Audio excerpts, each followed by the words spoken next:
തുടക്കത്തിൽ ഈ ഇത്തരം ഒരു സുസ്ഥിരത സമൂഹം വികസനം എന്നുള്ള വിഷയത്തിൽ ഒരു സംവാദ പരിപാടി, ഒരു വർത്തമാന പരിപാടി സംഘടിപ്പിക്കാനുള്ള ഒരു സിസയുടെ തീരുമാനത്തിനെ ശ്ലാഘിക്കുകയാണ്.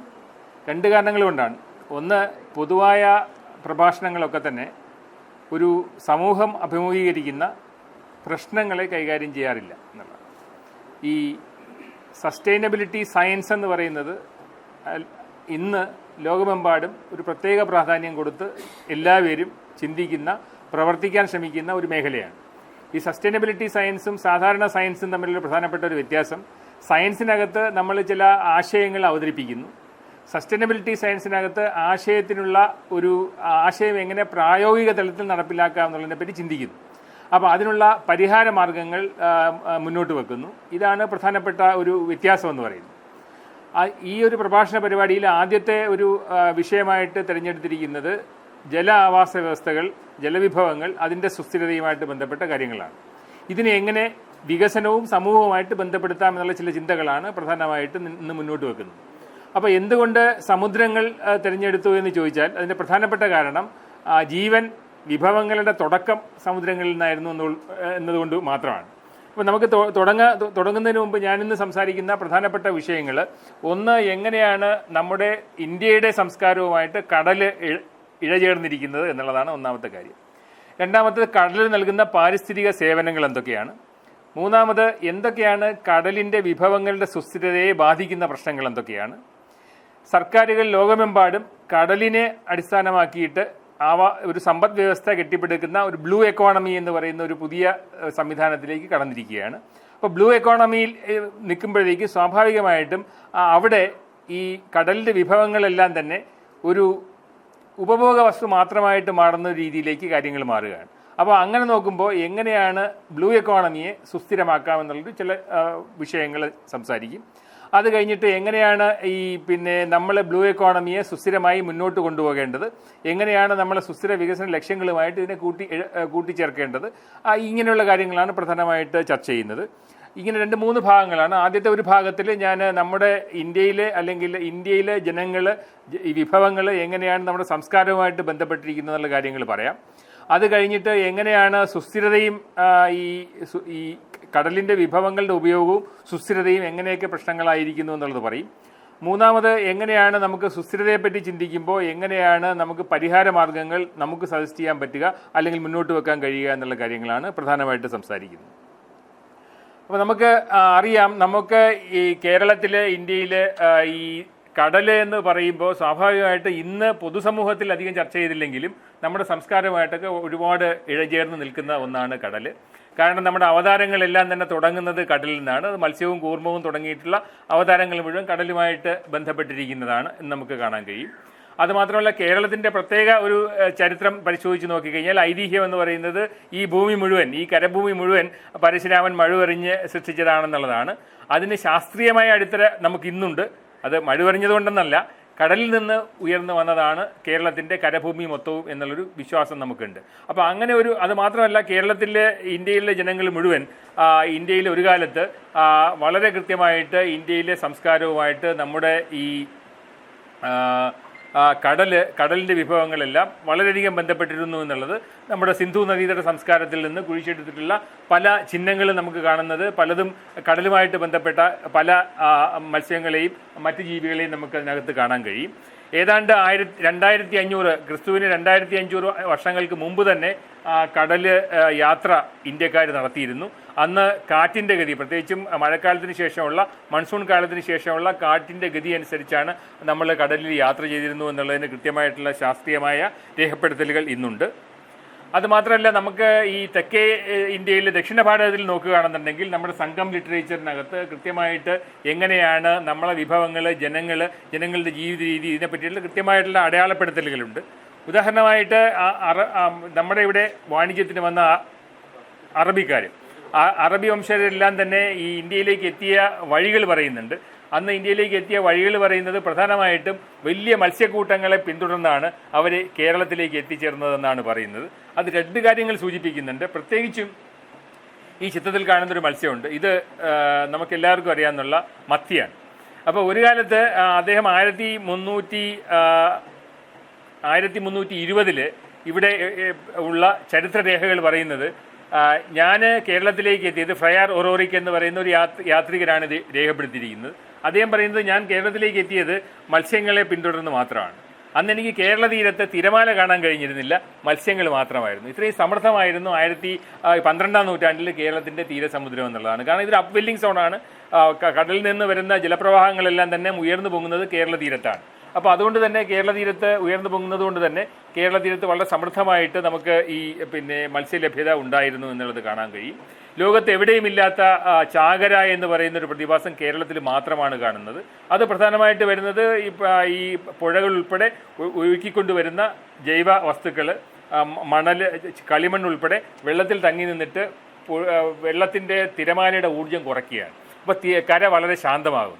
അങ്ങനെ ശാന്തമാകുന്ന തീരപ്രദേശമായതുകൊണ്ട് ശാന്തകര എന്ന പേരിൽ നിന്നാണ് ചാകര എന്നുള്ളൊരു പേരുണ്ടായതെന്നാണ് നമുക്ക് അനുമാനിക്കേണ്ടതെന്നുള്ളതാണ്. അപ്പോൾ അങ്ങനെ വളരെ ശാന്തമാകുമ്പോൾ തിരമാലകളുടെ ഊർജ്ജം മുഴുവൻ വെള്ളത്തിൽ തങ്ങി നിൽക്കുന്ന ജൈവവസ്തുക്കളും ക്ലേയും എല്ലാം തന്നെ ഇല്ലാതാക്കുമ്പോൾ ചെറിയ വെള്ളത്തിൽ പോയാലും നമുക്ക് സമർത്ഥമായിട്ട് മീൻ പിടിക്കാം. ഈ ജൈവവസ്തുക്കൾ കഴിക്കാനായിട്ട് ചുറ്റുമുള്ള എല്ലാ പ്രദേശങ്ങളിൽ നിന്നും അവിടെ മീനുകൾ എത്തിച്ചേരും. അപ്പോൾ ഇത് സാധാരണ മത്സ്യത്തൊഴിലാളികൾക്ക്, പരമ്പരാഗത മത്സ്യത്തൊഴിലാളികൾക്ക് ഇതൊരു വലിയ കൊയ്ത്താണ്. ചെറിയ വെള്ളത്തിൽ പോയിട്ട് പരമാവധി മത്സ്യങ്ങൾ പിടിക്കാം. അങ്ങനെയാണ് ചാകരയുടെ ഒരു ചരിത്രം ഉണ്ടാകുന്നത് എന്നുള്ളതാണ്. അത് കഴിഞ്ഞിട്ട് നമുക്ക് നമ്മുടെ ജനവിഭാഗങ്ങൾക്ക് നൂറ്റാണ്ടുകൾക്ക് മുമ്പ് തന്നെ ശാസ്ത്രീയമായി ജിയോളജിസ്റ്റുകൾ കൃത്യമായിട്ട് ഹൈലാൻഡ്, മിഡ്ലാൻഡ്, തീരപ്രദേശം, കോസ്റ്റൽ ലാൻഡ് എന്നുള്ള ഒരു വേർതിരിവ് ഉണ്ടാക്കുന്നതിന് മുമ്പ് തന്നെ കേരളത്തിന്റെ പരിസ്ഥിതിയെ, കേരളത്തിന്റെ ഭൂപ്രകൃതിയെ 5ആയിട്ട് തിരിച്ചിരുന്നതായിട്ട് നമുക്ക് കാണാൻ കഴിയും. നമ്മുടെ പരമ്പരാഗതമായിട്ട് തന്നെ നമ്മുടെ പരമ്പരാഗത അറിവ് വെച്ചിട്ട് അങ്ങനെ അതിനെയാണ് നമ്മൾ ഐന്തിണ എന്ന് പറയുന്ന ഒരു രീതി എന്ന് പറയുന്നത്. ഐന്തിണ അനുസരിച്ചിട്ട് നമുക്ക് മലമ്പ്രദേശങ്ങളിലൊക്കെ തന്നെ കുറിഞ്ഞി എന്ന് പറഞ്ഞിരുന്നു മലമ്പ്രദേശങ്ങളെ. അത് കഴിഞ്ഞിട്ട് കാടുകളെല്ലാം മുല്ല എന്ന് പറഞ്ഞിരുന്നു. അത് കഴിഞ്ഞുള്ള പ്രദേശങ്ങൾ ക്രോപ്പ് ലാൻഡ് അല്ലെങ്കിൽ കൃഷി ചെയ്യുന്ന സ്ഥലങ്ങളെല്ലാം പിന്നീട് നമ്മൾ പാല എന്ന് പറഞ്ഞിരുന്നു. ഡെസേർട്ടിനെ നമുക്ക് മരുതം എന്ന് പറഞ്ഞിരുന്നു. ഡെസേർട്ടിനെ എല്ലാം നമ്മൾ പാല എന്ന് പറഞ്ഞിരുന്നു. അതുപോലെ തന്നെ തീരപ്രദേശങ്ങളെല്ലാം നെയ്തൽ എന്ന് പറഞ്ഞിരുന്നു. അങ്ങനെ 5ആയിട്ട് നമ്മുടെ ഭൂപ്രകൃതിയെ തരംതിരിച്ചിരുന്ന ഒരു ഐന്തിണ എന്ന് പറയുന്നൊരു സംസ്കാരം ഇവിടെ നിലനിന്നിരുന്നു. അത് ഭൂപ്രകൃതി അനുസരിച്ച് ഭൂമിയുടെ പലതരത്തിൽ ക്ലാസിഫൈ ചെയ്യുന്ന അല്ലെങ്കിൽ തരംതിരിക്കുന്ന ഒരു രീതിയായിരുന്നു. തീരപ്രദേശത്ത് ജീവിച്ചിരുന്നവരെല്ലാം സംഘം കൃതികളിലൊക്കെ തന്നെ മീനവർ എന്നാണ് പറയുന്നത്, പാരവർ എന്നും പറയും. അത് മീൻ പിടിച്ച് ജീവിച്ചിരുന്നവരെ അല്ലെങ്കിൽ പാര പിടിച്ച് ജീവിച്ചിരുന്നവരെല്ലാം മീനവർ, പാരവർ എന്ന് പറഞ്ഞിരുന്നു. ഇതാണ് വേറൊരു ഭാഷയുമായിട്ട് ബന്ധപ്പെട്ട ചില പ്രയോഗങ്ങൾ. അതുപോലെ തന്നെ മത്സ്യത്തൊഴിലാളികൾ ഉപയോഗിച്ചിരുന്ന വള്ളത്തിനെ മരക്കാലം എന്ന് പറഞ്ഞിരുന്നു. മരക്കാലമാണ് തമിഴിലുള്ളൊരു വാക്കാണ്. അപ്പം മരക്കാലം ഉപയോഗിച്ചിരുന്ന ആൾക്കാരെല്ലാം മരക്കാന്മാരായി മാറി എന്നുള്ളതാണ് വേറൊരു ചരിത്രം നമ്മളോട് പറയുന്നത്. അപ്പോൾ അങ്ങനെ നമുക്ക് അത് മാത്രമല്ല, കേരളത്തിൻ്റെ തീരപ്രദേശങ്ങളിൽ, തെക്കേ ഇന്ത്യയിൽ പ്രത്യേകിച്ചും കേരളത്തിലും തമിഴ്നാട്ടിലും പരമ്പരാഗത അറിവുകൾ ഉപയോഗിച്ച് മത്സ്യം പിടിച്ചിരുന്നു. മത്സ്യങ്ങളെ കണ്ട് അല്ലെങ്കിൽ മത്സ്യങ്ങളുടെ ശബ്ദങ്ങൾ കേട്ട്, നിറങ്ങൾ കണ്ട്, വെള്ളത്തിൻ്റെ ഉപരിതലത്തിൽ അവരുണ്ടാക്കുന്ന മാറ്റങ്ങൾ കണ്ടെല്ലാം ഒരുപാട് അറിവുകൾ നമ്മൾ നേടിയിരുന്നു. ഈ ചിത്രത്തിൽ കാണുന്നത് ആൻഡ്രൂസ് എന്ന് പറയുന്ന ഒരു മത്സ്യത്തൊഴിലാളിയാണ്. ഏതാണ്ട് 50 വർഷം കടലിൽ മീൻ പിടിച്ചിരുന്നു. അദ്ദേഹത്തിൻ്റെ ഈ മീൻപിടുത്തത്തിനെ പറ്റിയിട്ടുള്ള അറിവുകളെല്ലാം അദ്ദേഹം ശേഖരിച്ച് ഈ കടൽമുത്ത് എന്ന് പറയുന്നൊരു പുസ്തകം എഴുതിയിട്ടുണ്ട്. അതിനകത്ത് കൃത്യമായിട്ട് കൊല്ലം തീരപ്രദേശങ്ങളിൽ എവിടെയെല്ലാമാണ് കടലിനടിയിൽ പാലുകൾ കാണുന്നത്, എവിടെയെല്ലാം എങ്ങനെയൊക്കെയാണ് മീൻ പിടിക്കേണ്ടത്, ഇതിൻ്റെ ഒരു രേഖാചിത്രം അദ്ദേഹം തയ്യാറാക്കിയിരുന്നു. അപ്പോൾ ഈ രേഖാചിത്രം അനുസരിച്ചിട്ട് നമുക്ക് ഏത് വഴിയാണ് മീൻ പിടിക്കേണ്ടത്, എവിടെയൊക്കെയാണ് പാലുകളുള്ളത്, ഇങ്ങനെ വളരെ സമൃദ്ധമായിട്ടുള്ള അറിവുകളെല്ലാം നമുക്ക് ഉണ്ടായിരുന്നു. അദ്ദേഹം കുറച്ചു കാലം മുമ്പാണ് മരണപ്പെടുന്നത്. അതുമാത്രമല്ല, എങ്ങനെയാണ് ഈ നക്ഷത്രങ്ങളെ നോക്കിയിട്ട് ഈ സൗരയൂഥത്തിലെ ഈ അന്തരീക്ഷത്തിലെ ഈ കോൺസ്റ്റലേഷൻസ് നോക്കിയിട്ട് എങ്ങനെയാണ് കടലിൽ യാത്ര ചെയ്യാൻ പറ്റുന്നത് എന്നുള്ളതിനെ പറ്റി കൃത്യമായിട്ടുള്ള ധാരണയുണ്ടായിരുന്നു. ഈ തീരപ്രദേശങ്ങളിലെല്ലാം തന്നെ നമ്മുടെ തീരപ്രദേശം എല്ലാം പല രീതിയിൽ ഈ മാറ്റങ്ങൾക്ക് വിധേയമാണ്. അതിനകത്ത് ഏറ്റവും വലിയ ഒരു ഉദാഹരണം എന്ന് പറയുന്നത് 2018 പ്രളയത്തെ പറ്റിയിട്ടാണ് നമ്മൾ സംസാരിക്കുന്നത്. എന്നാൽ 1341 ഇവിടെ ഒരു വലിയ പ്രളയം ഉണ്ടായിരുന്നു. അപ്പോൾ ആ പ്രളയം ഉണ്ടായതിനു ശേഷമാണ് ഇന്ത്യയിലെ, ലോകത്തെ തന്നെ ഏറ്റവും പ്രശസ്തമായ ഒരു തുറമുഖം നമുക്കുണ്ടായിരുന്നു. അത് നമുക്ക് എല്ലാവർക്കും അറിയാം. അതാണ് മുസിരിസ് എന്ന് പറയുന്ന, ഇന്ന് കൊടുങ്ങല്ലൂർ എന്ന് പറയുന്ന ഒരു പ്രദേശത്തുണ്ടായ ഒരു തുറമുഖമാണ്. അപ്പോൾ ഈ തുറമുഖം ഇന്നില്ല. അത് ഇല്ലാതായതിൻ്റെ കാരണം എന്ന് പറയുന്നത് 1341 വന്ന വലിയൊരു കൊടുങ്കാറ്റും വലിയൊരു പ്രളയവുമാണ്. അപ്പോൾ ആ പ്രളയത്തിൻ്റെ ഭാഗമായിട്ട് ഈ തുറമുഖത്തിന് മുഴുവനായിട്ടും ഈ പ്രളയജലം എടുത്തുകൊണ്ട് പോവുകയും അത് മുഴുവൻ അങ്ങനെ എടുത്തുകൊണ്ട് പോയ മണലെല്ലാം കൂടി കൊണ്ട് വെച്ച പ്രദേശമാണ് വൈപ്പിൻ എന്ന് പറയുന്നൊരു പ്രദേശം. അപ്പോൾ ഇന്ന് നമ്മൾ കാണുന്ന തീരപ്രദേശങ്ങളുടെ ഭൂപ്രകൃതി മുഴുവൻ ഈ പ്രളയവും കൊടുങ്കാറ്റുമൊക്കെ മാറ്റിമറിച്ചിട്ടുണ്ട്. ഏതാണ്ട് നൂറ്റാണ്ടുകൾക്ക് മുമ്പ് ഇന്ന് വേമ്പനാട് എന്ന് പറയുന്നൊരു പ്രദേശം ഇതുപോലെ ആയിരുന്നില്ല. അതും വീണ്ടും ഭൂപ്രകൃതി മാറിയതനുസരിച്ചിട്ടാണ് വേമ്പനാട് ഈ 6ഓളം പുഴകൾ വന്നു ചേരുകയും ആ പുഴകളെല്ലാം വ്യത്യസ്ത രീതികളിൽ കടലിലേക്ക് എത്തുകയും ചെയ്തത്. ചുരുക്കി പറഞ്ഞാൽ കേരളത്തിൻ്റെ മൊത്തത്തിലുള്ള ഭൂപ്രകൃതി മുഴുവൻ തീരുമാനിച്ചു കൊണ്ടിരുന്നതും എങ്ങനെ ആകണമെന്ന് തീരുമാനിച്ചു കൊണ്ടിരുന്നതും ഒക്കെ തന്നെ കടലാണ് എന്നുള്ളതാണ്. അപ്പോൾ ഈ പ്രദേശങ്ങൾ അത് മാത്രമല്ല, ഇന്ന് പശ്ചിമഘട്ടം എന്ന് പറയുന്ന പ്രദേശങ്ങൾ ഇപ്പോൾ ഖനനം ചെയ്യുമ്പോഴും പലപ്പോഴും കടലിനകത്തുള്ള മൊളുസ്കുകൾ അല്ലെങ്കിൽ ഈ ഷെല്ല് ഉള്ള ഓർഗാനിസംസ് ഇപ്പോഴും കിട്ടുന്നുണ്ട്. അതും ഒരു തെളിവാണ്. പശ്ചിമഘട്ടം ഉൾപ്പെടെയുള്ള പ്രദേശങ്ങൾ കടലിൽ നിന്നാണ് രൂപം കൊണ്ടിരിക്കുന്നത് എന്നുള്ള തെളിവാണ്. അപ്പോൾ കേരളത്തിൻ്റെ വളരെ വലിയൊരു നമുക്ക് സമുദ്ര പാരമ്പര്യമുണ്ട്, സമുദ്ര യാത്രയുടെ പാരമ്പര്യമുണ്ട്, മത്സ്യം പിടിക്കുന്നതിൻ്റെ ഒരു പാരമ്പര്യമുണ്ട്. ഇത് കേരളത്തിൽ മാത്രമല്ല, ലോകമെമ്പാടും ഇത്തരത്തിലുള്ള കടല് ഒരു പ്രത്യേക ഇൻസ്പിറേഷൻ ആയിട്ടുള്ള കാര്യങ്ങൾ കാണാൻ. ലോകത്ത് ഇന്നുള്ള പ്രധാനപ്പെട്ട അല്ലെങ്കിൽ ലോകത്ത് ഏറ്റവും അധികം പ്രചാരത്തിലുള്ള ഏതാണ്ട് 10 നോവലുകൾ എടുത്താൽ അത് 2 കടലുമായിട്ട് ബന്ധപ്പെട്ട നോവലുകളാണെന്ന് കാണാൻ കഴിയും. അതുകൊണ്ട് ലോകത്തെ സാഹിത്യ ചരിത്രത്തെ പരിശോധിച്ച് നോക്കിയാലും കടൽ വളരെയധികം അവരെല്ലാം ഇൻസ്പയർ ചെയ്തിട്ടുള്ളതായിട്ട് കാണാൻ കഴിയും. അത് കേരളത്തിലും വലിയ മാറ്റമൊന്നുമില്ല. കേരളത്തിലും വളരെ അധികം കൃതികൾ, ചെമ്മീൻ ഉൾപ്പെടെയുള്ള ഒരുപാട് കൃതികൾ സമുദ്രമാണ് പശ്ചാത്തലം, അല്ലെങ്കിൽ സമുദ്രവുമായിട്ട് ബന്ധപ്പെട്ട് ജീവിക്കുന്ന മനുഷ്യരാണ് ഇതിൻ്റെ ഒരു പശ്ചാത്തലമായിട്ട് മാറിയിരിക്കുന്നത്. ഇതെല്ലാം കാണിക്കുന്നത് കടൽ എങ്ങനെയാണ് നമ്മളെ വളരെ ശക്തമായിട്ട് സ്വാധീനിക്കുന്നത് എന്നുള്ളതാണ് നമ്മൾ അറിയേണ്ടത് എന്നുള്ളതാണ്. ഇനി സ്വാഭാവികമായിട്ടൊരു സാധാരണക്കാരൻ, ഒരുപക്ഷെ വയനാട് ജില്ലയിലോ ഇടുക്കി ജില്ലയിലോ കടലുമായിട്ട് ഒരു ബന്ധവും ഇല്ലാതെ ജീവിക്കുന്ന ആൾക്കാരെ പോലും കടൽ ശക്തമായിട്ട് സ്വാധീനിക്കുന്നുണ്ട്. അതിൻ്റെ ഒന്നാമത്തെ കാര്യമെന്ന് പറയുന്നത് ഭൂമിയിലെ ഏതാണ്ട് 70%-ലധികവും കടലാണ്. അപ്പോൾ ഇത് ഭൂമി എന്ന് നമ്മൾ പറയുമെങ്കിലും നമ്മൾ ജീവിക്കുന്ന ഈ നമ്മുടെ ഈ ഭൂമി 71% കടലാണ്. അത് ഒന്നാമത്തെ കാര്യം. ഭൂമിയിലുള്ള മൊത്തം ജലത്തിൻ്റെ ഏതാണ്ട് 96.5% ജലവും കടലിലാണ് കാണുന്നത്. ബാക്കിയുള്ളവയാണ് നമ്മൾ ഈ പുഴയിലും തടാകങ്ങളിലും 2 ധ്രുവപ്രദേശങ്ങളിലും മഞ്ഞായിട്ടും ഒക്കെ കാണപ്പെടുന്നത്. സാധാരണഗതിയിൽ ഒരു പൊതുവായ ധാരണ എന്ന് പറയുന്നത് നമ്മൾ ശ്വസിക്കുന്ന ഓക്സിജൻ്റെ നല്ലൊരു ശതമാനവും ഉണ്ടാക്കുന്നത് കാടാണെന്നുള്ളതാണ്, പ്രത്യേകിച്ചും മഴക്കാടാണെന്നുള്ളതാണ്. ആ ധാരണയും തെറ്റാണ്. നമ്മൾ ശ്വസിക്കുന്ന പ്രപഞ്ചത്തിലുള്ള പ്രാണവായുവിൻ്റെ ഓക്സിജൻ്റെ 70% ഉണ്ടാക്കുന്നത് കടലിൽ ഉള്ള സസ്യങ്ങളാണ്, പ്രത്യേകിച്ചും കടലിൽ പൊങ്ങിക്കിടക്കുന്ന പ്ലവകങ്ങളാണ്, ഫൈറ്റോ പ്ലാങ്ക്ടൻസ് ആണ് ഉണ്ടാക്കുന്നത് എന്നുള്ളതാണ്. അത് മാത്രമല്ല, പാരിസ്ഥിതിക സേവനങ്ങളിലേക്ക് നമുക്ക് വരാം. കടൽ നൽകുന്ന പാരിസ്ഥിതിക സേവനങ്ങൾ ഏതാണ്ട് 50 ക്രിട്ടിക്കൽ മിനറൽസിൽ, ധാതുക്കളിൽ 37 കടലാണ്.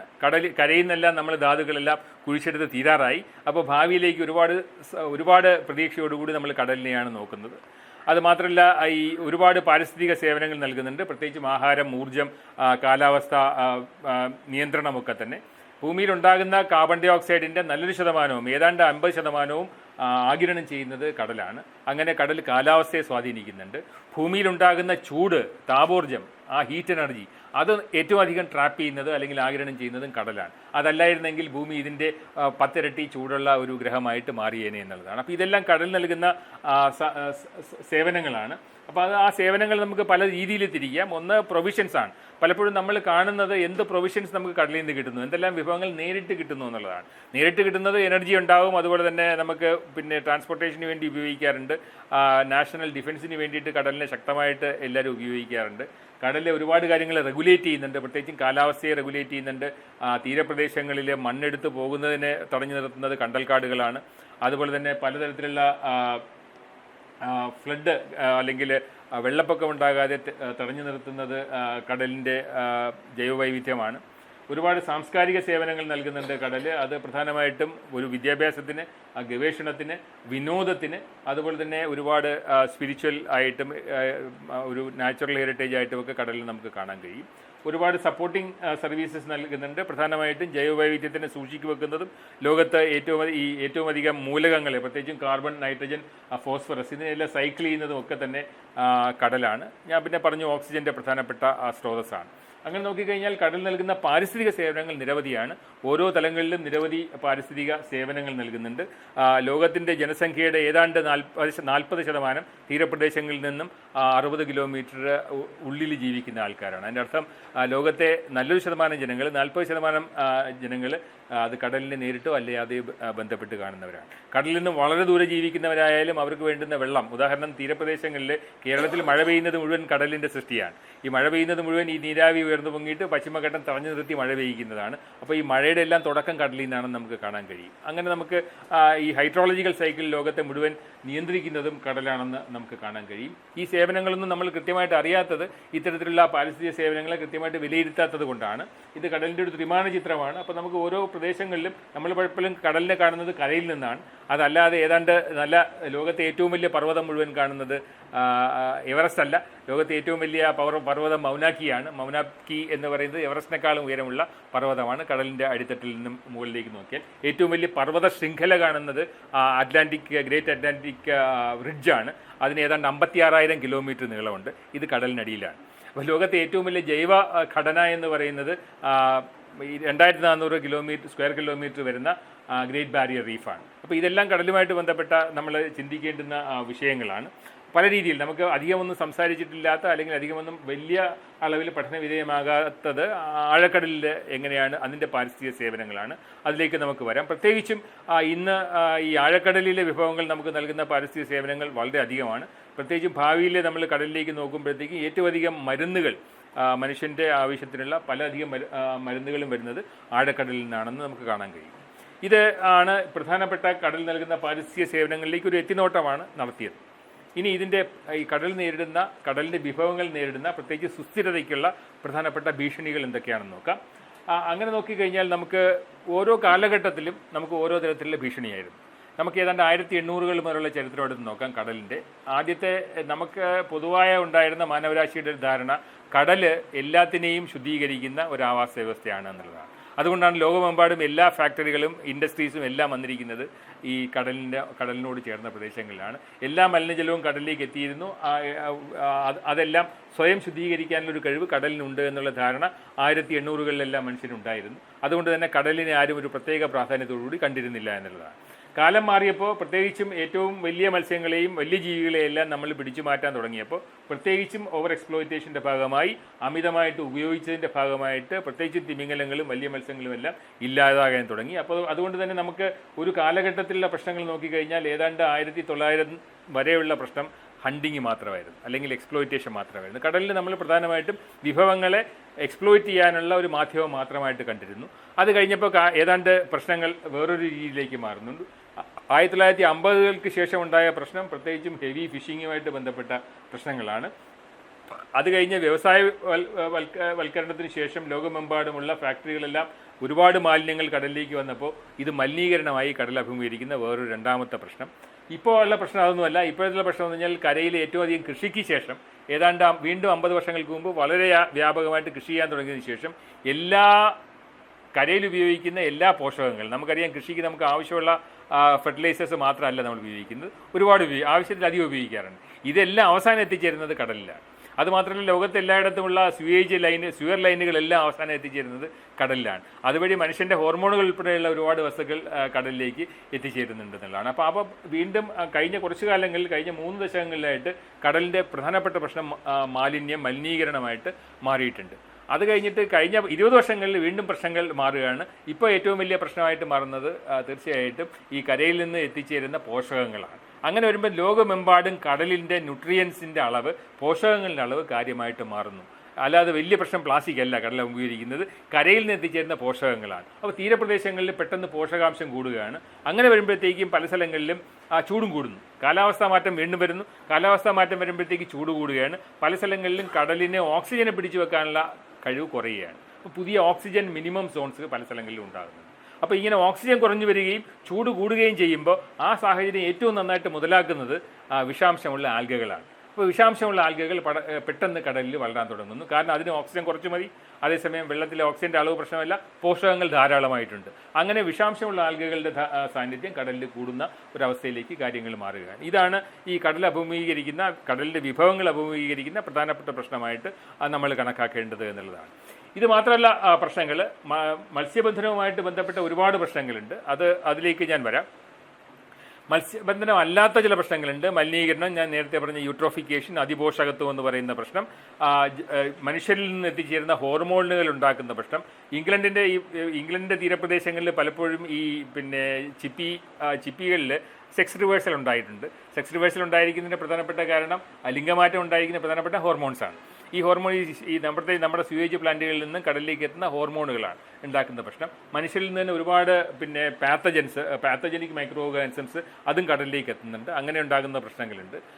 അതുമാത്രമല്ല, ഇൻവേസീവ് ഏലിയൻ സ്പീഷീസിൻ്റെ പ്രശ്നമുണ്ട്, കണ്ടാമിനേഷനുമായിട്ട് ബന്ധപ്പെട്ട പ്രശ്നങ്ങളുണ്ട്. ഇത് മാത്രമല്ല, ക്ലൈമറ്റ് ചേഞ്ചും എൽനിനോയും കൂടെ ഉണ്ടാക്കുന്ന മറ്റു പ്രശ്നങ്ങൾ കടലിനെ അഭിമുഖീകരിക്കുന്ന പ്രശ്നങ്ങളാണ്. ഇത് മാത്രമല്ല, ഇതിനൊരുപാട് സോഷ്യോളജിക്കൽ പ്രശ്നങ്ങളുണ്ട്. ഉദാഹരണം, വിദേശ രാജ്യങ്ങൾ പലതും കൃത്യമായിട്ടുള്ള നിയന്ത്രണം നമ്മുടെ സമുദ്ര വിഭവ കയറ്റുമതിയിൽ കൊണ്ടുവരുന്നുണ്ട്. ഇപ്പോൾ ഇന്ത്യയിൽ നിന്ന് അമേരിക്ക ചെമ്മീൻ എടുക്കുന്നില്ല. ചെമ്മീൻ എടുക്കാത്തതിൻ്റെ പ്രധാനപ്പെട്ട കാരണം, നമ്മുടെ ചെമ്മീൻ പിടിക്കുന്ന വലകളിൽ നമ്മൾ കടലാമകളെ രക്ഷിക്കാനുള്ള പ്രത്യേക സംവിധാനങ്ങൾ ഏർപ്പെടുത്തിയില്ല. അത് നമ്മൾ ടർട്ടിൽ എക്സ്ക്ലൂഡർ ഡിവൈസ് എന്ന് പറയും, TED. അപ്പോൾ TED വെക്കാത്തത് അവർക്കെന്താണ് പ്രശ്നം? അവർ സുസ്ഥിരത എന്ന് പറയുന്ന ഒരു ആശയത്തിലേക്കാണ് അവിടെ മുന്നോട്ട് വെക്കുന്നത്. ഇന്റർനാഷണൽ കൺവെൻഷൻസിന്റെ ഭാഗമായിട്ട് എല്ലാ കടലാമകളും വംശനാശ ഭീഷണി നേരിടുന്നവയാണ്. അപ്പോൾ കടലാമകളുള്ള സമുദ്രങ്ങളിൽ മത്സ്യം പിടിക്കുമ്പോൾ നിർബന്ധമായിട്ടും ഈ കടലാമകളെ അകത്ത് പെട്ടാൽ അതിനെ പുറത്തേക്ക് വിടുന്നൊരു സംവിധാനമാണ് ടർട്ടിൽ എക്സ്ക്ലൂഡർ ഡിവൈസ് എന്ന് പറയുന്നത്. ഈ ഡിവൈസുകൾ വെക്കണമെന്നുള്ളതാണ് പറയുന്നത്. പക്ഷേ നമ്മുടെ രാജ്യത്തിൻ്റെ പ്രശ്നം എന്ന് പറയുന്നത്, ഒന്ന്, നമ്മൾ ഒരു പ്രത്യേക വിഭവത്തിന് വേണ്ടിയിട്ടല്ല മത്സ്യത്തൊഴിലാളികൾ വലയിടുന്നത്. തണുത്ത ജലം ഉള്ള പ്രദേശങ്ങളിൽ, യൂറോപ്യൻ വാട്ടേഴ്സിലും അമേരിക്കയിലുള്ള പ്രശ്നമെന്ന് പറയുന്നത് സ്പീഷീസിൻ്റെ എണ്ണം വളരെ കുറവാണ്. അപ്പോൾ അവർക്ക് റെഗുലേഷൻ കൊണ്ടുവരാൻ വളരെ എളുപ്പമാണ്. നമ്മുടെ അവിടെ എന്ന് പറഞ്ഞാൽ മത്സ്യത്തൊഴിലാളി മത്സ്യം പിടിക്കാൻ പോകുമ്പോൾ ആ വലയിൽ 100 കണക്കിന് സ്പീഷീസ് പെടും. അപ്പോൾ അവിടെ ടർട്ടിൽ എക്സ്ക്ലൂഡർ ഡിവൈസും കൂടെ വെക്കുമ്പോൾ ഒരു പ്രശ്നം എന്ന് പറയുന്നത്, അവർ കാണുന്നത് അവർക്ക് അതിനോടൊപ്പം തന്നെ കുറേ ജീവികൾ വലയിൽ നിന്ന് നഷ്ടപ്പെട്ടു പോകും എന്നുള്ള പേടി കൊണ്ടാണ്.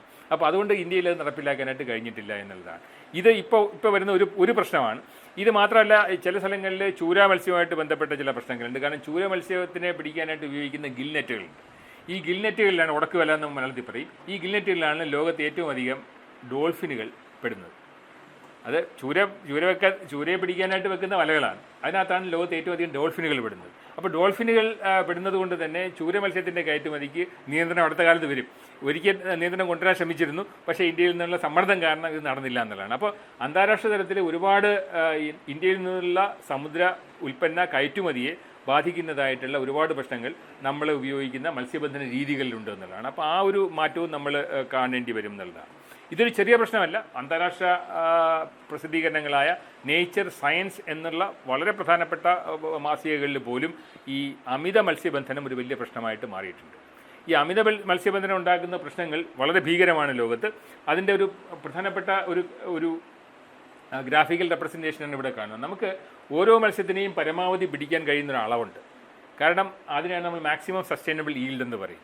അപ്പോൾ നമ്മൾ സ്വാഭാവികമായിട്ടും ഫിഷിംഗ് എഫേർട്ടിനെ, അല്ലെങ്കിൽ മത്സ്യബന്ധന യാനങ്ങളുടെ എണ്ണം കുറയ്ക്കണം, അതിൻ്റെ എഫേർട്ടിനെയും കുറയ്ക്കണം. അങ്ങനെ നമുക്ക് ഈ പരമാവധി പിടിക്കാൻ കഴിയുന്ന മത്സ്യങ്ങളുടെ അളവ് നിയന്ത്രിക്കാനായിട്ട് പറ്റും.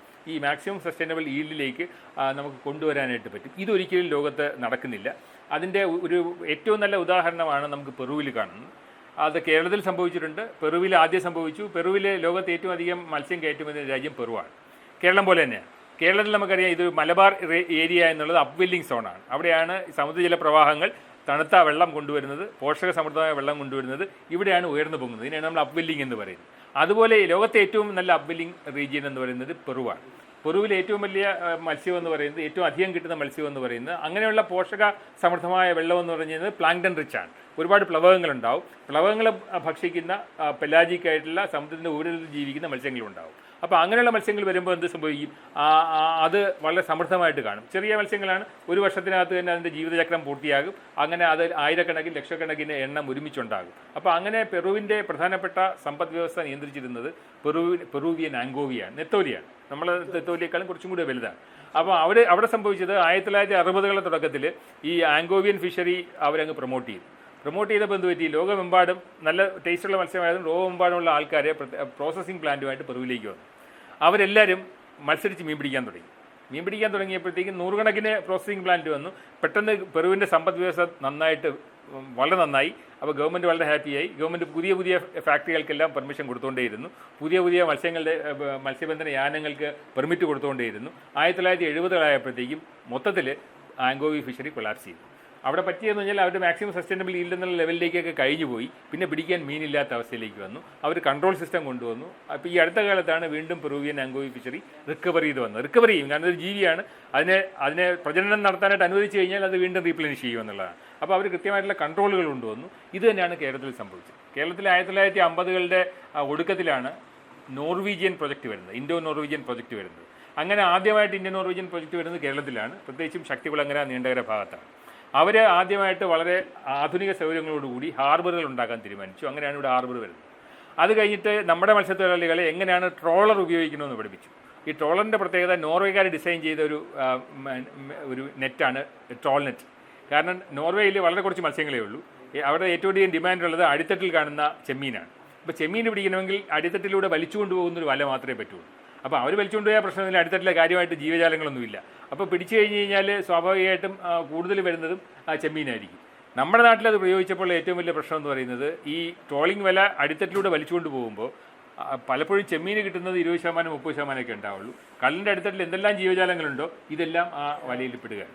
അപ്പോൾ അങ്ങനെ വന്നപ്പോൾ ഈ ഇൻഡോ നോർവീജിയൻ പ്രോജക്റ്റ് വളരെ വ്യാപകമായിട്ട് നടപ്പിലാക്കാൻ തുടങ്ങിയതോടുകൂടി ലോകമെമ്പാടും കേരളത്തിൽ വളരെ അധികം ഇൻഡസ്ട്രീസ് വന്നു, ഫിഷിംഗ് റിലേറ്റഡ് ഇൻഡസ്ട്രീസ് വന്നു. ട്രോളറുകൾ വളരെ വ്യാപകമായിട്ട് പ്രചരിക്കാൻ തുടങ്ങി. ആ സമയത്ത് 60കളിലും 70കളിലൊക്കെ ഏറ്റവും വലിയ ബിസിനസ് എന്ന് പറയുന്നത് ഇന്ത്യയിൽ നിന്നും കയറ്റുമതി ചെയ്യുന്ന ചെമ്മീനായിരുന്നു. അപ്പോൾ 70കളുടെ അവസാനം എന്ന് പറഞ്ഞാൽ ഇതിൻ്റെ എണ്ണം കൂടിയപ്പോൾ, ക്യാരിയിങ് കപ്പാസിറ്റിയേക്കാളും കൂടിയപ്പോൾ, ട്രോളറുകളുടെ എണ്ണം കൂടിയപ്പോൾ പെട്ടെന്ന് നമ്മുടെ സമ്പത്തിൻ്റെ അളവ് പെട്ടെന്ന് കുറഞ്ഞു. അതൊരു പ്രശ്നം. രണ്ടാമത്തെ വശം, ഈ ഇന്ത്യയിൽ തന്നെ ഏറ്റവും അധികം പരമ്പരാഗത മത്സ്യത്തൊഴിലാളികളുള്ളത് കേരളത്തിലാണ്. പരമ്പരാഗത മത്സ്യത്തൊഴിലാളികൾക്ക് മത്സ്യം പിടിക്കുന്ന മേഖലയിലേക്കൊക്കെ ട്രോളറുകൾ കടന്നു വരാൻ തുടങ്ങി. ഇത് കേരള തീരത്ത് ട്രോളറുകളും അല്ലെങ്കിൽ മെക്കനൈസ്ഡ് ഫിഷിംഗ് വെസൽസും പരമ്പരാഗത മത്സ്യത്തൊഴിലാളികളും സംഘർഷത്തിന് കാരണമായി. ഒരുപക്ഷെ ഇന്ത്യയിൽ ഏറ്റവും അധികം ശക്തമായ തീരപ്രദേശങ്ങളിൽ ഇന്നുവരെ നടന്നിട്ടുള്ള ഏറ്റവും വലിയ സമരം എന്ന് പറയുന്നത് പരമ്പരാഗത മത്സ്യത്തൊഴിലാളികൾ തീരപ്രദേശങ്ങളിൽ നടത്തിയ സമരമാണ്. അവർ തീരപ്രദേശങ്ങളിലെ എല്ലാ റോഡുകളും ബ്ലോക്ക് ചെയ്തു. അത് പല സ്ഥലങ്ങളിലും കേരളത്തിൽ ഉൾപ്പെടെ ട്രോളറുകളെ കത്തിച്ചു, ട്രോളറുകളെ കടലിനുള്ളിൽ വെച്ച് തടഞ്ഞു. അങ്ങനെ വന്നപ്പോഴത്തേക്ക് ഗവൺമെൻറ് ഒരുപാട് കമ്മിറ്റികൾ വെച്ചു, ഒരുപാട് കമ്മീഷൻസിനെ വെച്ചു റിപ്പോർട്ട് സമർപ്പിക്കാനായിട്ട്, എങ്ങനെയാണ് നമ്മുടെ മത്സ്യവിഭവങ്ങളെ സുസ്ഥിരമായിട്ട് ഉപയോഗിക്കാൻ കഴിയുക. അങ്ങനെയാണ് ആദ്യമായിട്ട് ഒരുപാട് കമ്മിറ്റികൾ വന്നു. ബാബുപോൾ കമ്മിറ്റി വന്നു. അങ്ങനെ പല കമ്മിറ്റികൾ വന്നിട്ട് 1987 ബാലകൃഷ്ണൻ നായർ കമ്മിറ്റി വരുന്നത്. ബാലകൃഷ്ണൻ നായർ കമ്മിറ്റി റെക്കമെൻഡ് ചെയ്ത ഒരു കാര്യം എന്ന് പറയുന്നത്, ഈ ഏറ്റവും അധികം മത്സ്യങ്ങളെ ട്രോളറുകൾ പിടിക്കുന്ന ഒരു സമയം എന്ന് പറയുന്നത് ചെമ്മീൻ ഉൾപ്പെടെ അത് മൺസൂൺ കാലഘട്ടത്തിലാണ്, മൺസൂൺ കഴിയുന്ന സമയത്താണ്. അങ്ങനെയാണ് ആദ്യമായിട്ട് 1987 മൺസൂൺ കാല ട്രോളിംഗ് നിരോധനം ഇവിടെ വരുന്നത്. അതിനുശേഷം കൃത്യമായിട്ട് പല കാലയളവിലാണെങ്കിൽ പോലും കൃത്യമായിട്ട് മൺസൂൺ കാലത്ത് ട്രോളിംഗ് നിരോധനം ഏർപ്പെടുത്താനായിട്ട് തുടങ്ങി. ഇത് വിഭവത്തിൻ്റെ സുസ്ഥിരതയിൽ നമ്മൾ പരീക്ഷിച്ച് നോക്കിയ ആദ്യത്തെ ഒരു സംരംഭമാണ്. ഇത് പൂർണ്ണമാണെന്ന് ചോദിച്ചാൽ അല്ല, കാരണം നമ്മളിപ്പോഴും ബാൻ ചെയ്തിരിക്കുന്നത് ട്രോളറുകൾ മാത്രമാണ്. അതേസമയം മറ്റ് മത്സ്യബന്ധന യാനങ്ങൾക്ക് മീൻ പിടിക്കാനായിട്ട് ഇപ്പോഴും പോകാം എന്നുള്ളതാണ്. പ്രത്യേകിച്ചും റിംഗ് സീന് പോലുള്ള മത്സ്യബന്ധനം എന്ന് പറയുന്നത് ഇപ്പോഴും ചെറിയ വലക്കണ്ണികൾ ഉപയോഗിച്ചുള്ള വലകളാണ് ഉപയോഗിക്കുന്നത്. എന്നാലും ഇപ്പോഴും കേരളത്തിൻ്റെ ഒരു പ്രത്യേക സാഹചര്യത്തിൽ അതിനൊരു മത്സ്യത്തൊഴിലാളികൾക്ക് വേറൊരു വരുമാന മാർഗ്ഗം ഇല്ലാത്തത് കൊണ്ട് തന്നെ നമ്മളത് ട്രോളിംഗ് നിരോധനം മാത്രമായിട്ട് ഇത് കണ്ടിന്യൂ ചെയ്യുന്നു എന്നുള്ളതാണ്. ഇനി ലോകമെമ്പാടും ക്രമാതീതമായിട്ട് അമിതമായിട്ട് മത്സ്യബന്ധനം നടക്കുമ്പോഴുള്ള മറ്റൊരു പ്രശ്നമുണ്ട്. ഈ പലപ്പോഴും നമ്മളിത് കാടിൽ അല്ലെങ്കിൽ വേറൊരു ആവാസ വ്യവസ്ഥയായിട്ട് താരതമ്യം ചെയ്യാൻ പറ്റില്ല കാടുമായിട്ട്. ഇവിടെ സംഭവിക്കുന്നത് വലയിട്ട് പിടിക്കുമ്പോൾ പ്രശ്നം, ഏറ്റവും വലിയ മത്സ്യങ്ങളെല്ലാം ഒരുമിച്ച് പിടിക്കപ്പെടും. വലിയ മത്സ്യങ്ങൾ എന്തെല്ലാം കടലിലുണ്ടോ ഇതെല്ലാം വലകളിൽ പെടുമെന്നുള്ളതാണ്. അപ്പോൾ വലിയ മത്സ്യങ്ങൾ പെടുമ്പോഴുള്ള പ്രശ്നം എന്താണ്? വലിയ മത്സ്യങ്ങളെല്ലാം പിടിച്ചു മാറ്റപ്പെടുമെന്നുള്ളത്. അപ്പോൾ ലോകത്തെ ഏറ്റവും അധികം പ്രിഡേറ്റേഴ്സ്, ഇരപിടിയന്മാർ ഇല്ലാതാകുന്നത് കടലിലാണ്. അത് സ്രാവുകളുണ്ടാവാം, വലിയ മത്സ്യങ്ങളുണ്ടാവാം. ഇതിൻ്റെ ഒരു ഹൈപ്പോത്തസിസ്, ഒരു സിദ്ധാന്തം കൊണ്ടുവന്നത് ഡാനിയൽ പോളി എന്ന് പറയുന്ന ഒരു ലോകത്തിന്ന് ജീവിച്ചിരിക്കുന്ന ഏറ്റവും പ്രശസ്തനായ സമുദ്രശാസ്ത്രജ്ഞനാണ് ഡാനിയൽ പോളി. അദ്ദേഹം പറഞ്ഞിരിക്കുന്ന ഹൈപ്പോത്തസിസ് എന്ന് പറയുന്നത് ഫിഷിംഗ് ഡൗൺ ഹൈപ്പോത്തസിസ് ആണ്. ഫിഷിംഗ് ഡൗൺ എന്ന് പറയുന്നത് ഓരോ തവണയും നമ്മൾ വലയിടുമ്പോൾ നമ്മൾ കടലിൽ ഏറ്റവും ഉയരെ നിൽക്കുന്ന, നമ്മുടെ ഭക്ഷ്യശൃംഖലയിൽ ഏറ്റവും ഉയരെ നിൽക്കുന്ന ജീവികളെല്ലാം പിടിച്ചു മാറ്റും. പ്രിഡേറ്റേഴ്സ് എല്ലാം റിമൂവ് ചെയ്യപ്പെടും. പിന്നെ ഓരോ തവണയും നമ്മൾ ഓരോ വർഷത്തിന് ശേഷവും നമ്മൾ കടലിൽ പോയി മീൻ പിടിക്കുമ്പോൾ നമുക്ക് കിട്ടുന്നതെല്ലാം ഇരപിടിയന്മാരായിരിക്കില്ല, ഈ ഭക്ഷ്യശൃംഖലയിൽ ഏറ്റവും താഴെ നിൽക്കുന്ന ജീവികളായിരിക്കുന്നതാണ്. ഇത് ലോകമെമ്പാടും അംഗീകരിക്കപ്പെടുന്ന ഒരു വസ്തുതയാണ്. ഇരപിടിയന്മാർ ഇല്ലാതാകുന്നു, വലിയ സ്രാവുകളെല്ലാം കടലിൽ നിന്ന് ഇല്ലാതാകുന്നു. ഓരോ തവണ നമ്മൾ മീൻ പിടിക്കുമ്പോഴും താഴെത്തട്ടിലുള്ള മറ്റ് ജീവജാലങ്ങളെയാണ് നമുക്ക് കിട്ടുന്നത്. ഇത് കടലിൽ വരുന്നൊരു വലിയ മാറ്റമാണ്, ഇന്ന് കടലിൽ വരുന്നൊരു വലിയ മാറ്റമാണ്. അപ്പോൾ അത് എല്ലാ സ്ഥലങ്ങളിലും സംഭവിക്കുന്നുണ്ട്. കേരള തീരത്ത്, ഇന്ത്യൻ തീരത്ത് അത് റെക്കോർഡ് ചെയ്തിട്ടുണ്ട്. കേരളത്തിലുള്ള ഇപ്പോൾ ഉള്ള സമുദ്ര മത്സ്യലഭ്യതയുടെ ഏതാണ്ടൊരു ചിത്രമാണ് ഇവിടെ കാണുന്നത്. അതായത് നമ്മൾ മൊത്തത്തിലുള്ള സമുദ്ര മത്സ്യലഭ്യത കുറയുകയാണ് ചെയ്യുന്നത്, അല്ലെങ്കിൽ അതൊന്ന് ഒരു പ്ലാറ്റ്യൂവിലേക്ക് എത്തിപ്പെടുന്നു എന്നുള്ളൊരു അവസ്ഥയിലാണ് ഇപ്പോൾ നിൽക്കുന്നത്. അതിൻ്റെ അർത്ഥം നമുക്കിനി കൂടുതൽ മത്സ്യം കടലിൽ നിന്ന് പിടിക്കാനുള്ള ഒരു സംവിധാനം നമുക്കില്ല എന്നുള്ളതാണ്. നമുക്ക് ആഴക്കടലിലേക്ക് പോകാം, കുറച്ചും കൂടെ മത്സ്യം കിട്ടും, പക്ഷേ തീരപ്രദേശങ്ങളിൽ നമുക്ക് അധികം മത്സ്യം പിടിക്കാനില്ല. അതിൻ്റെ അർത്ഥം വിഭവത്തിൻ്റെ സുസ്ഥിരത എന്നുള്ളത് നമ്മൾ അടിയന്തരമായിട്ട് ഇവിടെ ഏർപ്പെടുത്തേണ്ടതാണ്. അതിൽ ഒരു മാർഗ്ഗം മാത്രമാണ് നമ്മൾ ഏർപ്പെടുത്തിയിരിക്കുന്നത്. പല മാർഗ്ഗങ്ങളും നമ്മളിപ്പോൾ പരീക്ഷിച്ച് നോക്കുന്നു. ഒന്നാണ് ഈ ട്രോളിങ് നിരോധനം എന്ന് പറയുന്നത്. അപ്പോൾ സ്വാഭാവികമായിട്ടും വലിയ മത്സ്യങ്ങൾ ഇല്ലാതാകുമ്പോൾ എന്താ സംഭവിക്കുക കടലിൽ? കേരള തീരത്ത് കാണാം, നമ്മൾ നേരത്തെ ഉണ്ടായിരുന്ന ജീവികൾ തന്നെയാണ് ഈ ജെല്ലി ഫിഷ് എന്ന് പറയുന്ന കടൽ ചൊറികൾ. ഇപ്പോൾ അതിൻ്റെ സാന്നിധ്യം വളരെയധികം കൂടാൻ തുടങ്ങിയിരിക്കും. അതിൻ്റെ സാന്നിധ്യം കൂടുക എന്ന് പറയുന്നത് ഒരു വലിയ പ്രശ്നമാണ്. നിങ്ങൾക്ക് ഈ ചിത്രം കണ്ടാൽ മനസ്സിലാവും. പലപ്പോഴും മത്സ്യബന്ധനം നടത്തുമ്പോൾ, ഇത് ട്രോളർ നടത്തുമ്പോൾ ചില സീസണിൽ കിട്ടുന്ന മുഴുവൻ ജെല്ലി ഫിഷാണ്. അപ്പോൾ ഈ കടൽച്ചൊറി മാത്രമാണ് ചിലപ്പോൾ ഈ ട്രോളറിൽ മുഴുവൻ കടൽച്ചൊറിയാണ്. അപ്പോൾ പലപ്പോഴും മത്സ്യബന്ധനത്തിന് പോകുന്ന ആൾക്കാർക്ക് വലയിൽ നിറയെ ഈ ജെല്ലി ഫിഷാണ് കിട്ടുന്നത്. രണ്ട് പ്രശ്നങ്ങളാണ്. ഒന്ന്, ഇത് സ്റ്റിങ്ങിങ് സെൽസ് ഉണ്ട്, ചൊറി.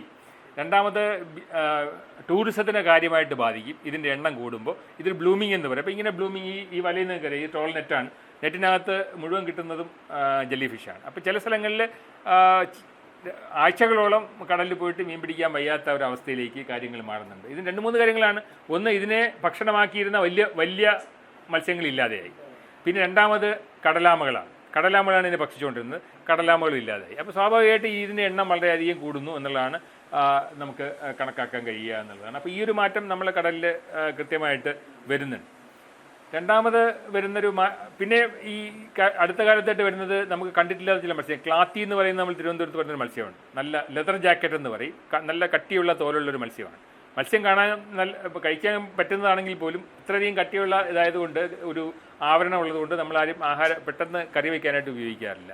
അതിൻ്റെ എണ്ണം കൂടുന്നുണ്ട്. ഇതെല്ലാം നമ്മുടെ കടലിൽ വരുന്ന മാറ്റങ്ങളുടെ ഒരു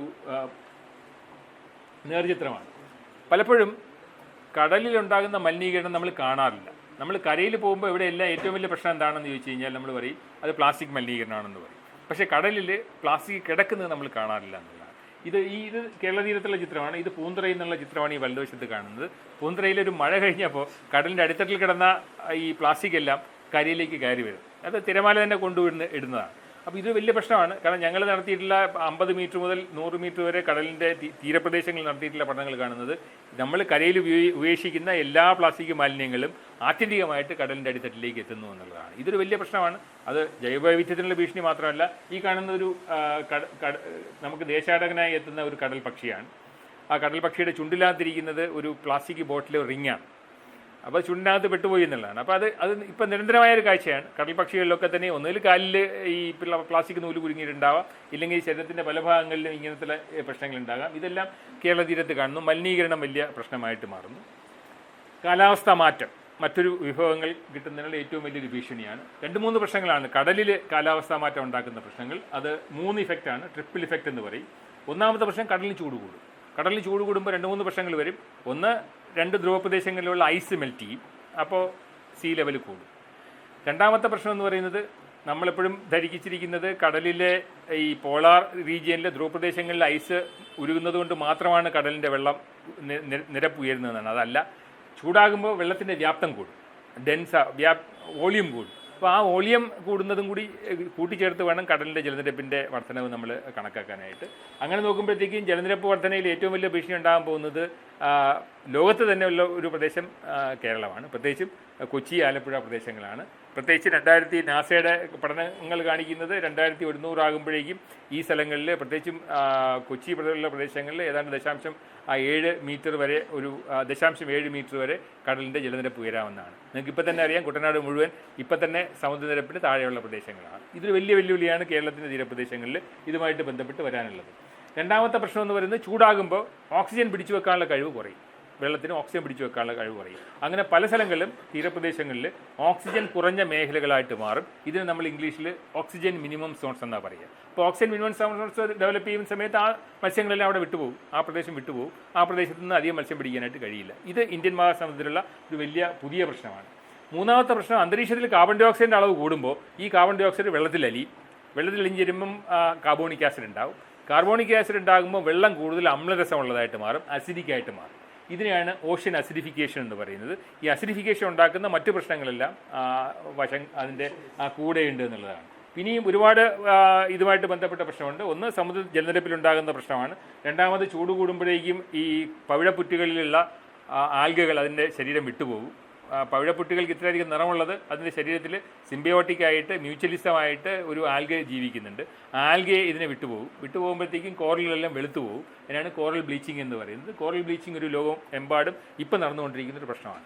പുതിയ പഠനങ്ങൾ കാണിക്കുന്നത്, ഈ നൂറ്റാണ്ടിൻ്റെ അവസാനത്തോടു കൂടി കാലാവസ്ഥാ മാറ്റം ഇങ്ങനെ നിൽക്കുകയാണെന്നുണ്ടെങ്കിൽ ഏറ്റവും ആദ്യം ഇല്ലാതാകുന്ന ആവാസ വ്യവസ്ഥ കോറൽ റീഫായിരിക്കും. കോറൽ റീഫ് ലോകത്തെ കടലിൻ്റെ ഏതാണ്ട് 2.4% ഭാഗത്ത് മാത്രമേ ഉള്ളൂ. പക്ഷേ ലോകത്തിലെ മൊത്തം സമുദ്രത്തിലെ 40% മത്സ്യങ്ങളും കാണുന്നത് ഈ പവിഴപ്പുറ്റുകളുമായിട്ട് ബന്ധപ്പെട്ട, കോറൽ റീഫുമായിട്ട് ബന്ധപ്പെട്ട പ്രദേശങ്ങളിലാണ്. അപ്പോൾ അതുകൊണ്ട് തന്നെ കാലാവസ്ഥാ മാറ്റം ഏറ്റവും അധികം ഭീഷണി ലോകത്തുണ്ടാക്കാൻ പോകുന്നെങ്കിൽ അത് കടലിലാണ്, പ്രത്യേകിച്ചും ഈ പവിഴ പുറ്റുകളിലാണ് എന്നുള്ളത് നമുക്ക് കാണാൻ കഴിയും. അതൊരു വലിയ ഭീഷണിയാണ്. കോറൽ ബ്ലീച്ചിങ് ഇപ്പോൾ നമുക്ക് ഈ വർഷം ചൂട് കൂടുന്ന സമയം, എൽ നിനോയുമായിട്ട് ബന്ധപ്പെട്ട സമയമാണ്. നമുക്ക് ലക്ഷദ്വീപിലും ആൻഡമാൻസിലും ഒക്കെ ഈ കോറൽ ബ്ലീച്ചിങ് വളരെ വ്യാപകമായിട്ട് കാണാൻ തുടങ്ങിയിട്ടുണ്ട്. പിന്നെ വെള്ളം തണുക്കുമ്പോഴേക്കും ആൽഗ തിരിച്ചു വരും. പക്ഷേ അത് വെള്ളം ചൂടായിട്ട് നിന്നാൽ ഈ ആൽഗ സ്ഥിരമായിട്ട് കോറൽസിനെ ഉപേക്ഷിക്കുകയും കോറൽ ബ്ലീച്ചിങ് വലിയ പ്രശ്നമാകുകയും ചെയ്യുമെന്നുള്ളതാണ്. നേരത്തെ ഞാൻ ടോക്സിക് ആൽഗയുടെ കാര്യം പറഞ്ഞു. ഈ ഓക്സിജൻ കുറയുകയും ചൂട് കൂടുകയും ചെയ്യുമ്പോൾ ഏറ്റവും കൂടുതൽ മൾട്ടിപ്ലൈ ചെയ്യുന്നത്, ബ്ലൂം ചെയ്യുന്നതെല്ലാം വിഷാംശമുള്ള ആൽഗകളാണ്. ഇതൊരു വലിയ പ്രശ്നമാണിപ്പോൾ. കേരള തീരത്ത് നമുക്ക് പച്ച നിറത്തിലുള്ള വെള്ളം, ചുവന്ന നിറത്തിലുള്ള വെള്ളം, മത്സ്യ കൂട്ട നാശം, മരണം, ഇതൊക്കെ ഉണ്ടാകുന്നതിൻ്റെ പ്രധാനപ്പെട്ട കാരണം ഇത്തരം ആൽഗകളാണ്. ഈ ആൽഗകളൊക്കെ തന്നെ മനുഷ്യനും വിഷാംശമുള്ളതാണ്. പലതവണയും കുറേ വർഷങ്ങൾക്ക് മുമ്പ് കോവളത്ത്, വിഴിഞ്ഞത്തും കുറച്ച് ആൾക്കാർ മരിച്ചു പോയിരുന്നു. അത് ഇത്തരത്തിലുള്ള വിഷാംശമുള്ള ആൽഗകൾ മറ്റ് ചിപ്പിക്കുള്ളിലേക്ക് കയറിയിട്ട് അത് വേവിച്ചാലും അതിൻ്റെ ടോക്സിൻ പോകത്തില്ല.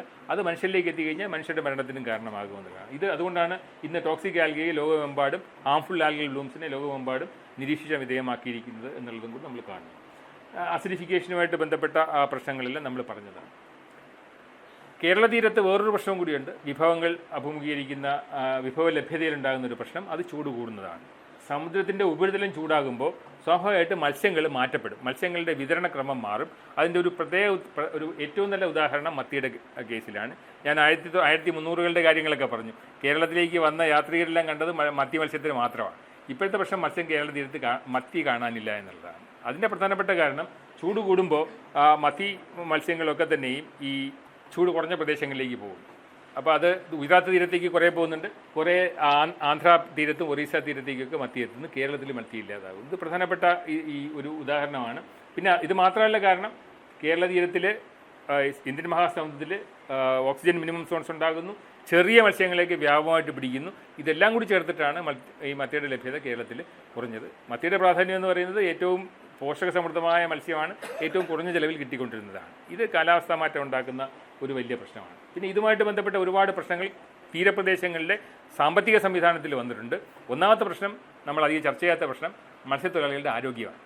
കാരണം കാലാവസ്ഥാ മാറ്റം ഉണ്ടാകുന്ന ഏറ്റവും വലിയ പ്രശ്നം, തിരമാലകൾ വർദ്ധിക്കുന്നു, തിരമാലകളുടെ ഉയരം വർദ്ധിക്കുന്നു, പെട്ടെന്ന് കൊടുങ്കാറ്റ് വരുന്നു, അത് വളരെ അടിക്കടി ഉണ്ടാകുന്നു, ഹീറ്റ് വേവ്സ് കൂടുന്നു. അപ്പോൾ സ്വാഭാവികമായിട്ടും തൊഴിലാളികൾക്ക് ഈ കൂടുതൽ ഹീറ്റ് എക്സ്പോഷർ ഉണ്ടാകുന്നു, അവരുടെ ആരോഗ്യത്തിനെ ബാധിക്കുന്നു, വലയിടുന്നതിനെ ബാധിക്കുന്നു, വല പെട്ടെന്ന് പൊട്ടിപ്പോകുന്നു. ഇതെല്ലാം ഇതിൻ്റെ സോഷ്യോളജിക്കൽ ഇമ്പാക്റ്റാണ്. അപ്പോൾ ഇതെല്ലാം സൊസൈറ്റിയിൽ ഒരുപാട് മാറ്റങ്ങൾ ഉണ്ടാക്കുന്നു എന്നുള്ള കാര്യം കൂടി നമ്മൾ അറിയണം എന്നുള്ളതാണ്.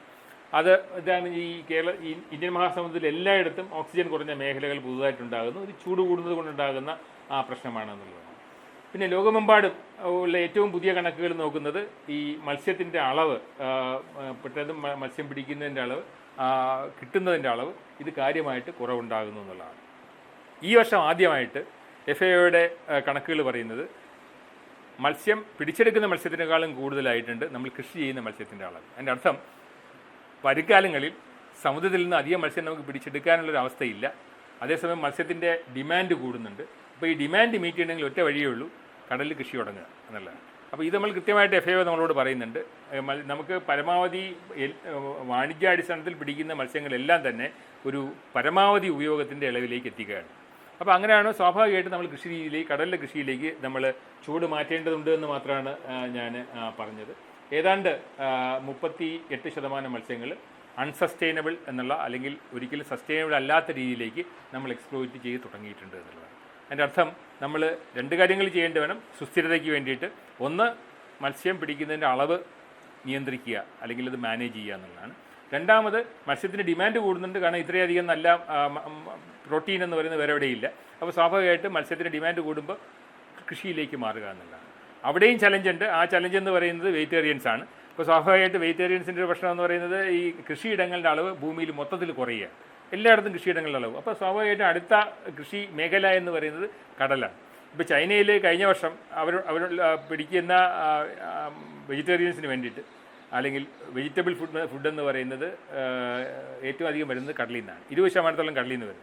എന്തുവാണ്? പ്രധാനമായിട്ട് ആൽഗിയാണ്, സീവീഡ്സാണ്. അപ്പോൾ സീവീഡ്സിന് വലിയ സാധ്യതയാണ്. പ്രത്യേകിച്ചും പ്രൈം മിനിസ്റ്റേഴ്സ് PMSSY സ്കീമിനകത്ത് ഏറ്റവും അധികം ഒരു ഫോക്കസ് കൊടുത്തിരിക്കുന്നത് ഒന്ന് ഈ മാർക്കറ്റിംഗ് ആണ്, രണ്ടാമത് സീവീഡ്സാണ്, കടൽ പായലുകളാണ്. ഇപ്പോൾ കടൽ പായലിൽ നമ്മൾക്ക് കഴിച്ച ശീലമില്ല, നമ്മളെല്ലാം എക്സ്പോർട്ട് ചെയ്യാണ് ചെയ്യുന്നത്. പക്ഷേ കടൽ പായൽ ഏറ്റവും സമൃദ്ധമായിട്ടുള്ളൊരു വെജിറ്റബിൾ ഫുഡായിട്ട് ലോകമെമ്പാടും മാറുന്ന ഒരു സമയമാണ്. അപ്പോൾ അതുകൊണ്ട് ഇനി വരുന്ന കാലങ്ങളിലും കടലിൽ നിന്നുള്ള വിഭവങ്ങളുടെ ഡിമാൻഡ് കൂടുവാനാണ് സാധ്യത.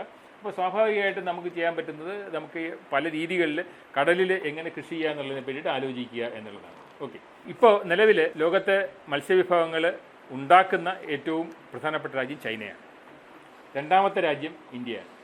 ചൈനയുടെ കോൺട്രിബ്യൂഷൻ ഏതാണ്ട് 52% ആണെങ്കിൽ ഇന്ത്യയുടേത് 10%. അപ്പോൾ ഈ ഒരു ഗ്യാപ്പാണുള്ളത്. 50%വും 10%ആയിട്ടുള്ളൊരു ഗ്യാപ്പാണുള്ളത്. അതിന് കാരണമുണ്ട്. ഇന്ത്യയുടെ ഭൂപ്രകൃതിയുടെ ഏതാണ്ട് 3 ഇരട്ടി ചൈനയിലുണ്ട്. ഹ്യൂമൻ റിസോഴ്സസ് ഇന്ത്യയെ പോലെ തന്നെ, ഇപ്പോൾ ഇന്ത്യയിലാണ് ഏറ്റവും കൂടുതൽ ഹ്യൂമൻ റിസോഴ്സ് ഉള്ളത്. പക്ഷേ നമുക്ക് ഏരിയ കൂടുതലുണ്ട്. അപ്പോൾ അതുകൊണ്ട് തന്നെ കൃത്യമായിട്ടുള്ളൊരു പ്ലാനിങ് ആ കാര്യത്തിൽ ചൈനയ്ക്ക് ഉണ്ട് എന്നുള്ളത്, പ്രത്യേകിച്ച് സമുദ്രങ്ങൾ എക്സ്പ്ലോയിറ്റ് ചെയ്യുന്ന രീതി. ഇപ്പോൾ ഞാൻ 2 കാര്യങ്ങളാണ് ഇതുവരെ പറഞ്ഞത്. ഒന്ന്, സമുദ്രങ്ങളെ നമ്മൾ എങ്ങനെ ഉപയോഗിക്കുന്നു. സമുദ്ര വിഭവങ്ങൾ നമുക്ക് എല്ലാവർക്കും അറിയാം ഇപ്പോൾ വളരെയധികം ഭീഷണി നേരിടുന്നു. ഗവൺമെൻറ് പുതിയ സ്ട്രാറ്റജി ആയിട്ട് മുന്നോട്ട് വരുന്നു. ആ സ്ട്രാറ്റജി എന്താണ്? ബ്ലൂ എക്കോണമിയാണ്. ബ്ലൂ എക്കോണമി എന്ന് പറയുന്നത് കടലിൻ്റെ വിഭവങ്ങൾ ഉപയോഗിച്ച് എങ്ങനെയാണ് സമ്പദ് വ്യവസ്ഥ നന്നാക്കാൻ പറ്റുന്നത് എന്നുള്ള ആലോചനയാണ്. അപ്പോൾ അവിടെയാണ് സുസ്ഥിരതയിലെ ഏറ്റവും അധികം ഊന്നൽ വരേണ്ടതെന്നുള്ളതാണ് ഇന്നത്തെ നമ്മൾ സംസാരിക്കുന്ന പ്രധാനപ്പെട്ട വിഷയം. ഇപ്പോൾ ബ്ലൂ എക്കോണമി വരുമ്പോൾ ഗവൺമെൻറ്, ലോകമെമ്പാടുമുള്ള സർക്കാരുകൾ കടലിൻ്റെ വിഭവങ്ങളെ അടിസ്ഥാനമാക്കി എങ്ങനെയാണ് സമ്പദ് വ്യവസ്ഥ നന്നാക്കുന്നതിനെ പറ്റി ശക്തമായിട്ട് ആലോചിക്കുന്നത്. അപ്പോൾ എന്താണ് നമുക്ക് ചെയ്യാൻ കഴിയുക, അത് ഏതെല്ലാം മേഖലകളിലാണ് ഇത്തരത്തിലുള്ള ചിന്ത വരുന്നതെന്നുള്ളതാണ്. ഒന്നാമത്തെ മേഖല എന്ന് പറയുന്നത്, അത് നമുക്ക് ഇന്ത്യയിൽ ഉൾപ്പെടെ നമുക്ക് ചെയ്യാൻ കഴിയുന്നത്, ഒന്നാമത്തെ നമുക്ക് നോക്കാം, റിന്യൂവബിൾ എനർജി. ഇപ്പം നമുക്കറിയാം നമ്മൾ എനർജിക്കായിട്ട് പ്രധാനമായിട്ട് ഉപയോഗിക്കുന്നത് സോളാർ എനർജിയാണ്. അതേസമയം കടലിലെ എനർജിയെ പൂർണ്ണമായിട്ട് ഉപയോഗിക്കാൻ ഇന്ത്യയിൽ ഇതുവരെ നമുക്ക് കഴിഞ്ഞിട്ടില്ല. 2 സാധ്യതകളാണുള്ളത്. ഒന്ന്, തിരമാലകളിൽ നിന്നുള്ള ഊർജ്ജമാണ്. വേവിൻ്റെ എനർജിയാണ്. ടൈഡൽ എനർജിയും വേവ് എനർജിയും നമുക്ക് ഉപയോഗിക്കാൻ കഴിയും. രണ്ടാമത്, തെർമൽ എനർജിയും നമുക്ക് കടലിൽ നിന്ന് നമുക്ക് നന്നായിട്ട് ഉപയോഗിക്കാൻ കഴിയും. രണ്ടാമത്, ഈ വിൻഡ് ഫാംസ് വെക്കുന്നത് നമ്മളെല്ലാം മലയുടെ ഇടുക്കുകളിലാണ് നമ്മൾ വിൻഡ് ഫാംസ് വെക്കുന്നത്. ചൈനയിൽ അവരുടെ എനർജി പ്രൊഡക്ഷൻ്റെ 20% വരുന്നത് കോസ്റ്റൽ ഏരിയയിൽ വെച്ചിരിക്കുന്ന വിൻഡ് ഫാംസിൽ നിന്ന്. അത് കോസ്റ്റൽ ഏരിയയിൽ പുതിയ ടർബൈനുകൾ ഉണ്ടാക്കിയിരിക്കുന്നുണ്ട്. ആ ടർബൈന് താഴെ വെക്കുന്നു. അതും എനർജി ഉണ്ടാക്കുന്നുണ്ട്. അതേസമയം കാറ്റ് ഏറ്റവും സമർത്ഥമായിട്ട് ഒരു തടസ്സമില്ലാതെ വരുന്നതെല്ലാം തീരപ്രദേശങ്ങളിലാണ്. അവിടെ വലിയ വിൻഡ് ടർബൈനുകൾ വെക്കുന്നു. ആഴം കുറഞ്ഞ സമുദ്രഭാഗങ്ങളിലാണ് ഇത് വെക്കുന്നത്. അങ്ങനെയുള്ള പ്രദേശങ്ങളിൽ നമുക്ക് റിന്യൂവബിൾ എനർജിയുടെ വലിയൊരു സോഴ്സായിട്ട് കടലിനെ മാറ്റാൻ കഴിയും. അതാണ് ഒന്നാമത്തെ കാര്യം.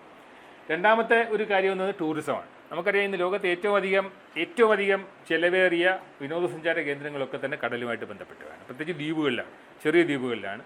നമ്മുടെ തീരപ്രദേശങ്ങളിലും അത്തരത്തിലുള്ള ചില രീതികളിലേക്ക് നമുക്ക് മാറാൻ കഴിയും. അത് വലിയ ഹോട്ടലുകൾ വേണമെന്നല്ല, പക്ഷേ നമ്മുടെ കടൽ വിഭവങ്ങളെ ഏറ്റവും നന്നായിട്ട് മാർക്കറ്റ് ചെയ്യാൻ നമുക്ക് കഴിഞ്ഞാൽ അതിനെ പുതിയ മാർഗ്ഗങ്ങൾ നമ്മൾ കൊണ്ടുവരാൻ കഴിഞ്ഞാൽ അത് നമുക്ക് ഒരു വലിയ ഒരു വിഭവമായിട്ട് മാറ്റാനായിട്ട് കഴിയും.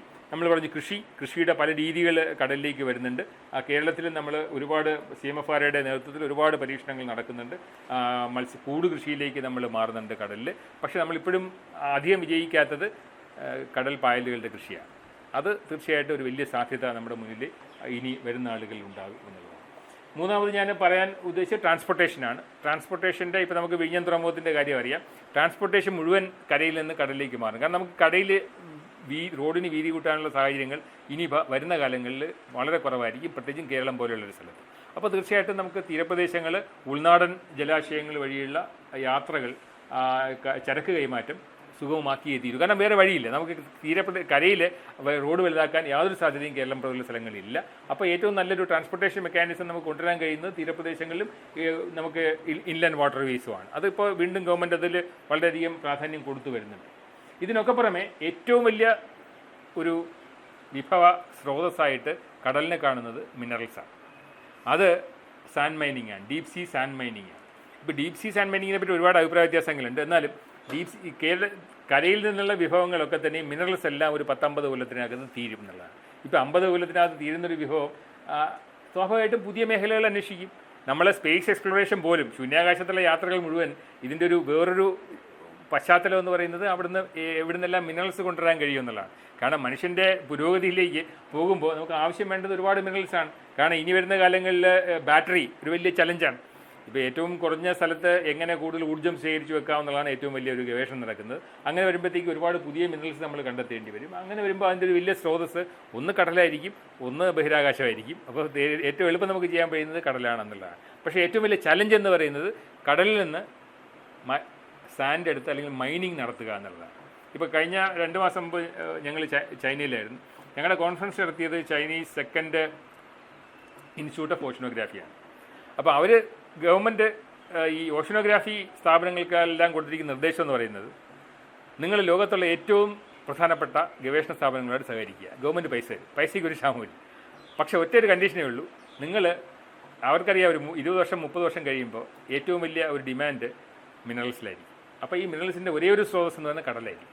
അപ്പോൾ പക്ഷേ ചലഞ്ച് എന്ന് പറയുന്നത് ഒരു 10,000 മീറ്റർ താഴെയിൽ നിന്ന് മണലെടുത്ത് മേളിൽ കൊണ്ടുവരിക എന്നുള്ളതാണ്. അതിന് മനുഷ്യനെ കൊണ്ട് സാധിക്കില്ല. അപ്പോൾ റോബോട്ട് വേണം. അപ്പോൾ മറൈൻ റോബോട്ടിക്സ് സ്ട്രെങ്തൻ ചെയ്തിട്ട് ഈ റിമോട്ട്ലി ഓപ്പറേറ്റഡ് വെഹിക്കിൾസ് വെച്ചിട്ട് ഏറ്റവും ആഴമുള്ള പ്രദേശങ്ങളിൽ നിന്ന് മിനറൽസ് എടുത്ത് കൊണ്ടുവരിക, ഒന്നാമത്തെ ചലഞ്ച്. രണ്ടാമത് അപ്പോൾ എഞ്ചിനീയറിംഗിൻ്റെ രീതി മുഴുവൻ മാറുകയാണ്. ഇനി വരാൻ പോകുന്ന 50 വർഷങ്ങൾക്ക് ശേഷം എഞ്ചിനീയേഴ്സിന് ഏറ്റവും അധികം ഡിമാൻഡ് വരാൻ പോകുന്നത് ഈ കടലുമായിട്ട് ബന്ധപ്പെട്ട മിനറൽ എക്സ്പ്ലോഷനിലായിരിക്കും എന്നുള്ളതാണ്. കടൽ ട്രാൻസ്പോർട്ടേഷനുമായിരിക്കും. അതുകൊണ്ടാണ് ഈ എല്ലാ ഹാർബറുകളും വരുന്നത്. അതാണ് എല്ലാം ഏറ്റവും കൂടുതൽ പൈസ ഈ ഹാർബറിൽ നിക്ഷേപിക്കുന്ന വേറൊന്നും കണ്ടിട്ടല്ല. ഇനി വരാൻ പോകുന്ന കാലത്ത് ഈ ഏറ്റവും വലിയ ട്രാൻസ്പോർട്ടേഷൻ എന്ന് പറയുന്നത് തീർച്ചയായിട്ടും കടൽ വഴിയുള്ള ട്രാൻസ്പോർട്ടേഷൻ ആയിരിക്കും എന്നുള്ളതാണ്. അപ്പോൾ അങ്ങനെ വരുമ്പോൾ ചലഞ്ച് ഈ മിനറൽ എക്സ്പ്ലോറേഷനാണ്.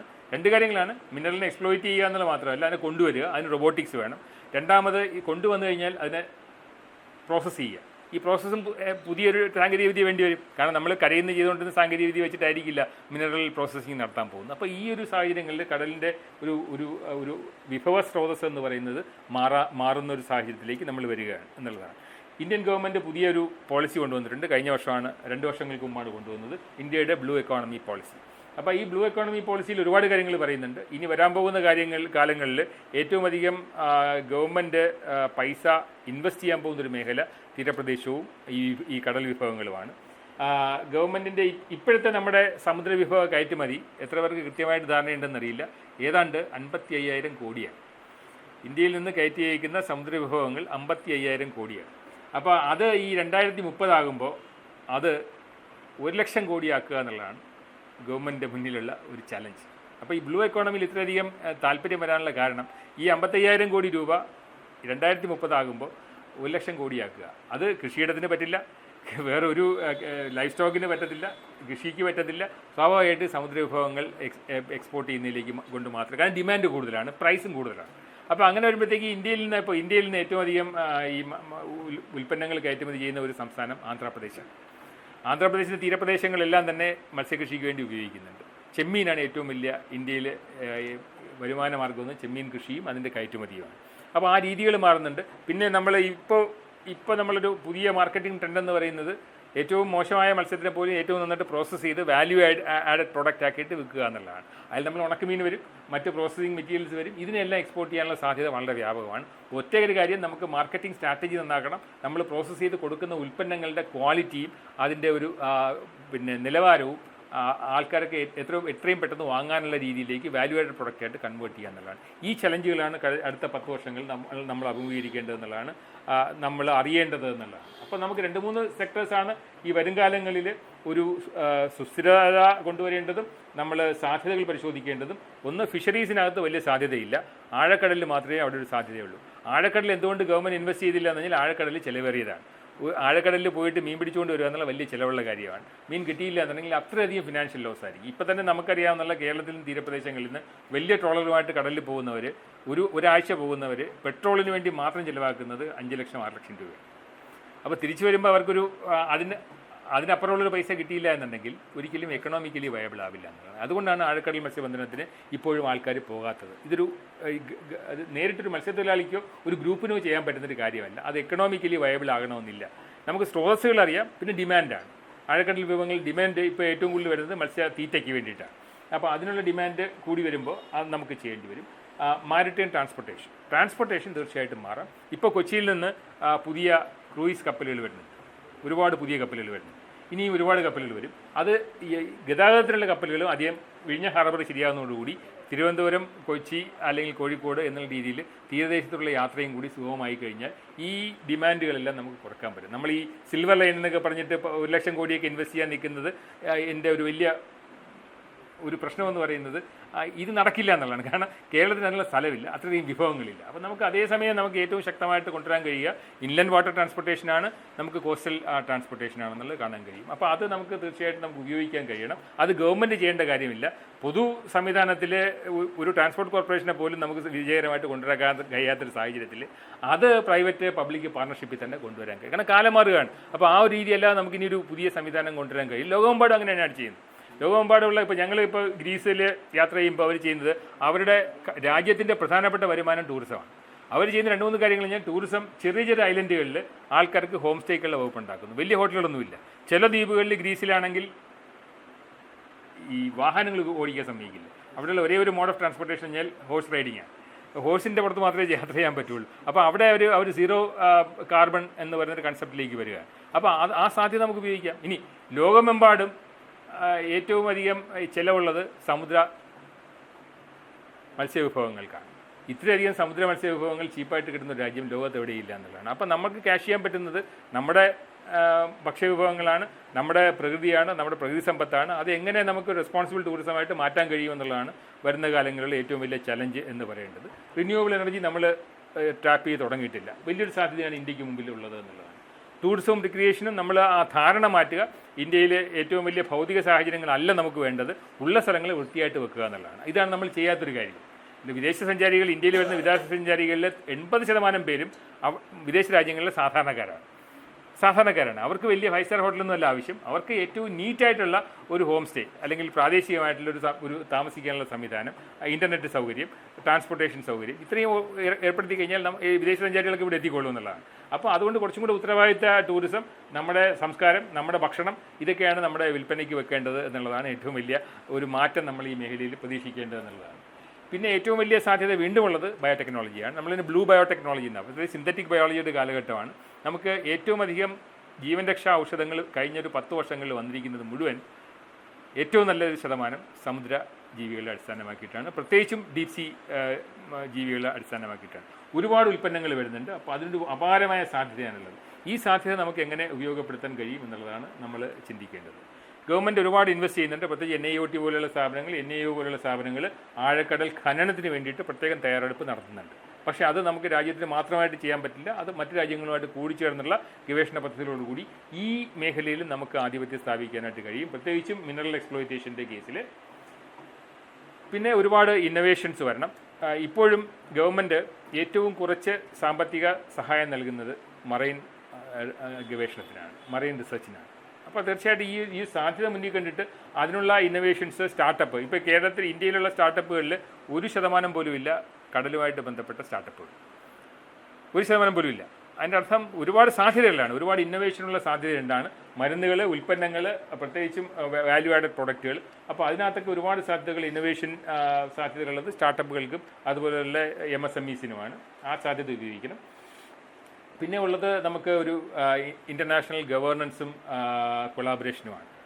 ആ സാധ്യതയും നമ്മൾ പരമാവധി പ്രയോജനപ്പെടുത്തണം. പ്രത്യേകിച്ചും അന്തർദേശീയ സംവിധാനങ്ങൾ വരുന്നുണ്ട്, ഒരുപാട് ഇൻ്റർനാഷണൽ പ്രൊജക്റ്റുകൾ വരുന്നുണ്ട്. അതെല്ലാം ടെക്നോളജി ഉപയോഗിച്ചിട്ടുള്ളതാണ്. ആ ടെക്നോളജി ഉപയോഗിച്ചിട്ടുള്ള സംവിധാനങ്ങളിലേക്ക് നമ്മൾ മാറണം. അത് ഡീപ് സീ മിനറൽ എക്സ്പ്ലോറേഷൻ മാത്രമല്ല, കൃത്യമായിട്ടുള്ള ഡേറ്റാബേസുകളും വിവരശേഖരങ്ങളും ഉണ്ടാക്കാനുള്ള ഒരു സംവിധാനത്തിലേക്ക് കൂടി വരണം എന്നുള്ളതാണ്. ഇനി ഈ കാര്യങ്ങളൊക്കെ തന്നെ നമ്മൾ സുസ്ഥിര വികസന ലക്ഷ്യങ്ങളുമായിട്ട് കൂട്ടിച്ചേർത്തും കൂടെ വെക്കേണ്ട ആവശ്യമുണ്ട്. പ്രത്യേകിച്ചും നിങ്ങൾ സുസ്ഥിര വികസന ലക്ഷ്യങ്ങളെല്ലാം ഒന്ന് വേർതിരിച്ച് നോക്കിയാൽ, ഈ 17 ലക്ഷ്യങ്ങളെ ഒന്ന് വേർതിരിച്ച് നോക്കിക്കഴിഞ്ഞാൽ, ഈ 17 ലക്ഷ്യങ്ങളുടെയും ഫീഡർ എന്ന് പറയുന്നത് ലിവിങ് സിസ്റ്റംസാണ്. പ്രത്യേകിച്ചും ബയോസ്ഫിയറാണ്. പ്രത്യേകിച്ച് നിങ്ങൾ ഈ പ്രധാനപ്പെട്ട ജൈവസമ്പന്നതയിൽ നിന്നാണ് മറ്റ് വികസന സ്രോതസ്സുകളെല്ലാം തുടങ്ങുന്നത്. ഉദാഹരണം പോവർട്ടി ഇറാഡിക്കേഷൻ എന്ന് പറയുന്നത്, അത് ഒഴിവാക്കണമെന്നുണ്ടെങ്കിൽ നമുക്ക് ഈ അഗ്രികൾച്ചർ പ്രൊമോട്ട് ചെയ്തേ പറ്റുള്ളൂ. അതെല്ലാം ബയോഡൈവേഴ്സിറ്റി ബേസ്ഡ് ആണ്. അപ്പോൾ ബയോഡൈവേഴ്സിറ്റി കൺസർവേഷനിലൂടെ മാത്രമേ നമുക്ക് മറ്റ് വികസന ലക്ഷ്യങ്ങളിലേക്ക് എത്തിച്ചേരാൻ കഴിയൂ എന്നുള്ളതാണ്. അപ്പോൾ അതിൻ്റെ ഒരു ഫൗണ്ടേഷൻ എന്ന് പറയുന്നത് 17 സുസ്ഥിര വികസന ലക്ഷ്യങ്ങളുടെയും അടിസ്ഥാനം എന്ന് പറയുന്നത് തീർച്ചയായിട്ടും ബയോഡൈവേഴ്സിറ്റിയാണ്, ജൈവസമ്പത്താണ്. അപ്പോൾ ജൈവസമ്പത്ത് സംരക്ഷിക്കുക എന്നുള്ളത് മറ്റ് വികസന ലക്ഷ്യങ്ങളിലേക്ക് എത്തിച്ചേരാനുള്ള മറ്റൊരു വഴിയും കൂടിയാണെന്നുള്ളത് അത് കൃത്യമായിട്ട് നമുക്ക് മനസ്സിലാക്കുക എന്നുള്ളതാണ്. രണ്ടാമത് ചെയ്യേണ്ടത് ഈ വിഭവങ്ങളെപ്പറ്റി കൃത്യമായുള്ള ധാരണ. 2021-2030 ഐക്യരാഷ്ട്ര സംഘടനയുടെ UN decade on ocean science ecosystem restoration ഉണ്ട്, പരിസ്ഥിതി പുനഃസ്ഥാപനത്തിനുള്ള ദശകമാണ്. അതിനോടൊപ്പം തന്നെ ഇത് ocean sciences four sustainable development ആണ്. UN decade on ocean system for sustainable development. സുസ്ഥിര വികസനത്തിന് എങ്ങനെ സമുദ്രങ്ങളെ ഒരു മാധ്യമമായിട്ട് ഉപയോഗിക്കാമെന്നുള്ളൊരു ധാരണയും കൂടി കൃത്യമായിട്ടുണ്ടാകണം. അതിന് വേണ്ടത് കൃത്യമായിട്ടുള്ള ഒരു സമുദ്ര സാക്ഷരതയാണ്. സമുദ്ര സാക്ഷരത എന്നുള്ള വാക്കിൻ്റെ ഒരർത്ഥം നമ്മൾ ലിറ്ററസി പല തലങ്ങളിൽ ഉപയോഗിക്കുന്നുണ്ടെങ്കിലും സമുദ്ര സാക്ഷരത എന്നുള്ള വാക്കുകൊണ്ട് പ്രധാനമായിട്ട് ഉദ്ദേശിക്കുന്നത് സമുദ്രങ്ങൾ നമുക്കെന്തെല്ലാം സേവനങ്ങൾ നൽകുന്നു, നമുക്ക് തിരിച്ച് സമുദ്രങ്ങളുടെ സംരക്ഷണത്തിന് വേണ്ടിയിട്ട് നമുക്ക് എന്ത് ചെയ്യാൻ കഴിയും, ഈ കൃത്യമായിട്ടുള്ള ധാരണ ഉണ്ടാക്കിയെടുക്കുക എന്നുള്ളതാണ് ലോകമെമ്പാടും ഇപ്പം നടക്കുന്ന ഒരു വലിയ പ്രവർത്തനം എന്നുള്ളതാണ്.